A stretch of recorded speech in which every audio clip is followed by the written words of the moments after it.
જય સ્વામિનારાયણ। હમણાં તો હવે શુભ શાળાની શરૂઆત થઈ ગઈ છે મસ્ત મજાની, અને ઠંડી પણ પડવા લાગી છે। તો બધાય હવું રીતે ખાતા પીતા હોય તો હમણાં ટ્રેન્ડિંગ જ્યુસ છે એબીસી। તો મને એમ થયું હું હમણાં શરૂઆત કરી દઉં, તો હું પણ શરૂઆત કરી પી લીધું ને ત્યાં જ અમારા આરુબેન જાગી ગયા હતા। મને કે ફૂમકા લઈ ગયો, નિહાળે જવાનું થાય છે મોડું, તો એને ફૂમકા લઈને સ્કૂલે જવા મોકલી દીધા। ત્યાં યાત્રીબેન જઈ ગયા, એને ચા દૂધ પાઈને નવરાઈ ધોરણ તૈયાર કરીને તો રિહાણી બેઠા હતા। એના માટે રિહાણી મને કાંઈ ખબર છે નહીં, અને હું મળવા ગઈ હતી ને થોડાક ટાઈમે ત્યાં મારા ભોરાઈ જો કબાટની પથારી બેહાડી દીધી હતી, તો કબાટની હારા મારો ગોઠવી લીધો ને પછી નીકળી ગયા હતા શાકભાજી લેવા। તો શાકભાજી લેવા ગયા ત્યાં પિંટોડી મળી, ખાલી પિંટોડી ગાડી આંકી જો કેટલી મસ્ત મજાની હાંકે છે, મને તો નથી આવડતી। અને સાંજે મારે ભાઈ બીજનું બાકી હતું મારા ભાઈઓને હજી, તો મને એમ છે થોડીક શરૂઆત હું કરી તો મારા ભાભીઓને આવીને થોડુંક ઓછું કરવું પડે। તો પાપડનો ડબ્બો ભરી લીધો અને પછી ગ્રેવીને પણ બનાવીને રેડી જ રાખી હતી, જેથી કરીને શાક જ વઘારવાનું રહે। તો ગ્રેવી જો હારા મારી વઘારી નાખી, ઘીમાં વઘારી હતી। અને તમારે રેસીપી જોઈને જરા કમેન્ટ કરી દેજો ને। હવે બનાવવાનો વારો હતો પુલાવનો, તો પુલાવ મેં મારા રેસ્ટોરન્ટ સ્ટાઇલે જ વઘાર્યા હતા।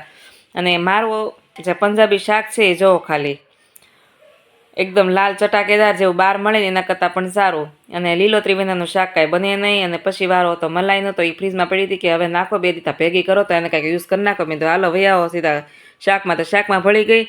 અને પછી આ બધા આવી ગયા હતા ને, આ બધા અમારા કોહિનૂર છે, મારી બેનું છે ને એ, કારણ કે હારી મજાક મસ્તી છે બહુ કરે। અને છેલ્લે વિડીયામાં જોજો એક બેને પણ બહુ હારા મારી મજાક મસ્તી કરી છે।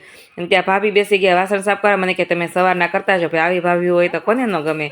વિડીયો ગમે તો લાઈક શેર અને ફોલો કરી દેજો ને। ત્યાં ભાભી મેં કઢી વગર તો કહે લાવો હું હલાવી નાખું, મેં તો હાલો હલાવો। અને બસ પડી ગઈ સાંજ, અને ભાભીની બધા પરોઠા વણવા માંડ્યા, અને એક સલાડ સુધારે હું રીતે કામ ખોપી દીધું ને હું મારવા માંડી ફાંકા ફોલદારી। ભાઈ ભાભી હોય તો નણું કંઈ કામ ન કરાવે, ભાઈ એવું નથી, ભાઈ કરાવતી સાથે સાથે। અને પછી બધા બેસી ગયા જમવા માટે, અને જમવાની તો ભાઈ ભગડાટી બોલાવી દીધી। બધા સાથે હોય તો ભાવે પણ વધારે।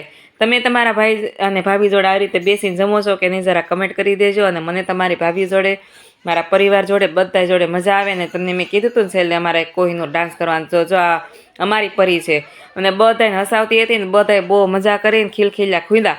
અને બસ જો આને એ બેસી ગઈ, થાકી ગઈ ને એટલે, અને પછી બધાએ ગપાટા માર્યા ઘડીક, અને બધાએ ઘરે વહી ગયા। અને વધુ થોડીક મોજ આવતા વિડીયામાં।